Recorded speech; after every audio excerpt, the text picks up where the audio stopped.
پاکستان کا کس چیز کا امپورٹ بہت زیادہ ہے؟ سب سے زیادہ امپورٹ تو ہمارے فیول کا ہے، ٹھیک ہے؟ اچھا، اب فیول میں بھی جتنا ہو سکے اگر ہم فیول بچا سکتے ہیں، میں آپ کو مزے کی بات بتاؤں شاہ رخ بھائی، فیول اور ٹریفک کو کاؤنٹر کرنے کے لیے دنیا میں بڑے زبردست فارمولے ہیں۔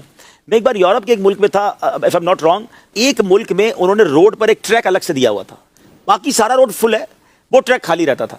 اس ٹریک پہ وہی گاڑی جا سکتی ہے جس میں ایک وقت اس گاڑی میں 4 آدمی ہوں گے۔ اچھا، اب اس کی وجہ سے وہ کیا کرتے تھے، سارے دوست مل کے آفس جاتے تھے، کیا تم میری گاڑی میں آ جاؤ، میں اکیلا جاؤں گا؟ اچھا، اس سے فائدہ کیا ہوا؟ ٹریفک کنٹرول ہوا، فیول بچا، 4 لوگ بیٹھ گئے گاڑی میں اور چلے گئے، اور انہوں نے بینیفٹ کیا دیا کہ آپ جو راستہ 1.5 گھنٹے کا وہ آپ 20 منٹ میں پہنچ جاؤ گے۔ تو لوگ ایک دوسرے سے منتیں کر رہے تھے، آپ اپنی گاڑی مت لیں، آپ میری گاڑی میں بیٹھ جائیں۔ تو اگر پلان کیا جائے کہ فیول کنزپشن پر غور کیا جائے، بہت بڑا ہمارے ملک کا خرچ جو ہے وہ فیول پر ہے، تو جہاں خواہ خواہ فیول خرچ ہو رہا ہے اس پر غور کیا جائے۔ لیکن بہت چیزیں اس میں ہمارے ہاتھ میں نہیں ہیں، لیکن کچھ چیزیں ہمارے ہاتھ میں، ناظرین، جو میں آج بتانا چاہتا ہوں کہ پاکستان نے جولائی تا مئی